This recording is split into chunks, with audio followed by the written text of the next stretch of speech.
बिस्मिल्लाहिर्रहमानिर्रहीम। तो last time हमने कहा था कि हम सेल मेम्ब्रेन को डिस्कस करेंगे, जिसमें हमने कहा था कि नेक्स्ट लेक्चर में हम फ्लूइडिटी ऑफ सेल मेम्ब्रेन को डिस्कस करेंगे।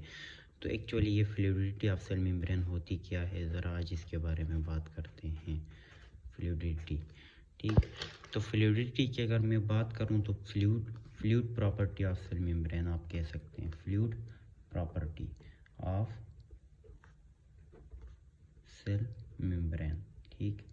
अब फ्लूइड प्रॉपर्टी से क्या मुराद है? फ्लूइड प्रॉपर्टी में हम लें तो इसका डायनामिक स्ट्रक्चर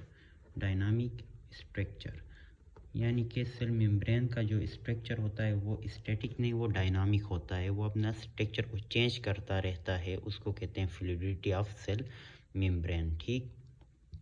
अब ये कैसे, मतलब इससे वाइवा में पूछा जाता है कि ये फ्लूइडिटी जो है ये क्यों इम्पॉर्टेंट है। अगर सेल मेम्ब्रेन स्टैटिक होता तो क्या होता, ये सवाल बनती है। स्टैटिक होता तो क्या होता, क्यों ये फ्लूइड है, फ्लूइडिटी क्यों है इसमें। तो इसका आप लोग जवाब दे बिकॉज फ्लूइडिटी ऑफ मेम्ब्रेन यानी cell membrane help in membrane biogenesis.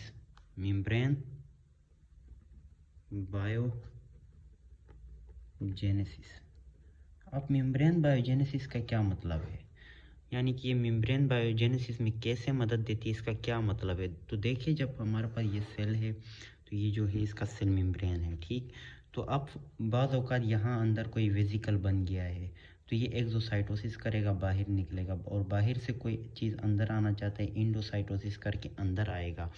तो जब ये बाहर और अंदर होते वक्त सेल मेम्ब्रेन अपना स्ट्रक्चर चेंज कर रहा होता है ताकि इसको अंदर भेजे और जो चीज़ बाहर जाना चाहती है उसको बाहर भेजे। तो आफ्टर एक्सोसाइटोसिस एंड इंडोसाइटोसिस जो सेल मेम्ब्रेन है वो अपना स्ट्रक्चर को दोबारा रिगेन करता है। This is called as membrane biogenesis. यानी एक्सोसाइटोसिस और इंडोसाइटोसिस के बाद जब मेम्ब्रेन अपना स्ट्रक्चर को दोबारा से रिगेन करता है तो उस कंडीशन को कहते हैं मेम्ब्रेन बायोजेनेसिस। उस प्रोसेस को मेम्ब्रेन बायोजेनेसिस कहते हैं। अगर सेल मेम्ब्रेन स्टैटिक होता तो मेम्ब्रेन बायोजेनेसिस नहीं होती। इसलिए सेल मेम्ब्रेन जो है वो फ्लूइडिटी शो करता है, क्योंकि वहाँ पे मेम्ब्रेन बायोजेनेसिस हो सके। अब क्वेश्चन आता है कि विच फैक्टर्स इफेक्ट द फ्लूइडिटी, यानी इन्फ्लुएंस कौन से फैक्टर्स हैं जो इन्फ्लुएंस करते हैं फ्लूइडिटी को।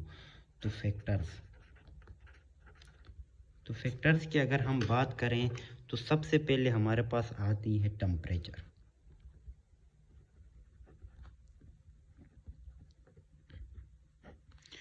जितना आप टेम्परेचर को इंक्रीज करोगे उतनी फ्लूइडिटी भी इंक्रीज हो जाएगी। मींस दैट के डायरेक्ट रिलेशन है, ये डायरेक्टली हैं, ठीक। दूसरी बात आती है कोलेस्ट्रॉल। देखिए, एक बात मैं आप लोगों को बताने भूल गया था। ये हमारे पास फास्फोलिपिड्स होते हैं कुछ इस तरह से, ठीक।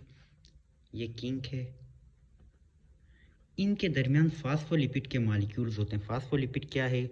स्टेरॉयड है, ठीक। स्टेरॉयड है और न्यूट्रल लिपिड है।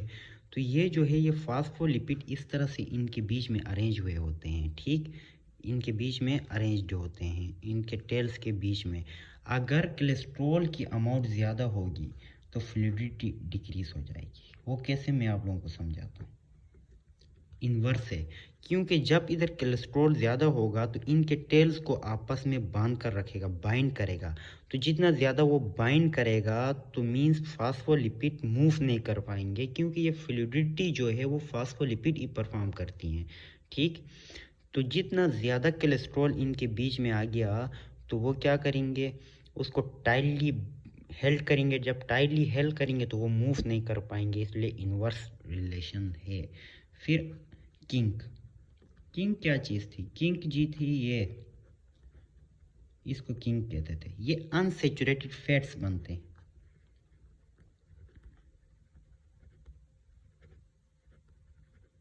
क्योंकि इसका टेल फैटी एसिड की एक लॉन्ग चेन होती है ना, तो वहाँ पे अनसेचुरेटेड बनने स्टार्ट होते हैं। जितना किंक फॉर्मेशन होगी उतना फ्लूइडिटी इंक्रीज होगी, और इसके साथ भी डायरेक्ट रिलेशन है। एक चीज़ के साथ इन्वर्स है, वो है कोलेस्ट्रॉल। बाकी टेम्परेचर और किंक फॉर्मेशन के साथ इसका क्या है, डायरेक्ट रिलेशन है। तो किंक के साथ इसका डायरेक्ट कैसे है, क्योंकि जब अनसेचुरेटेड फैटी एसिड बनेंगे, तो अनसेचुरेटेड फैटी एसिड जैसे ही बनेंगे तो ये अभी देखो ये आपस में टच नहीं कर पाते हैं, ठीक, टच नहीं कर पाएंगे, लिहाजा फ्लूइडिटी इंक्रीज हो जाएगी, ठीक है। और ये हेमोस्टेटिक प्रोसेस है, और ये फ्लूइडिटी खुद भी होम्योस्टेसिस परफॉर्म करती है, लिहाजा ये normal physiological activity of cell membrane में आती है। क्योंकि हम फिजियोलॉजी पढ़ रहे हैं सेल की, तो fluidity is also a normal physiological activity of cell membrane. तो ये था हमारे पास फ्लूइडिटी के बारे में। इंशाल्लाह नेक्स्ट हम जो हैं और डिटेल में बात करेंगे और सेल मेम्ब्रेन को आगे प्रोसीड करेंगे इंशाल्लाह। खुदा हाफिज़।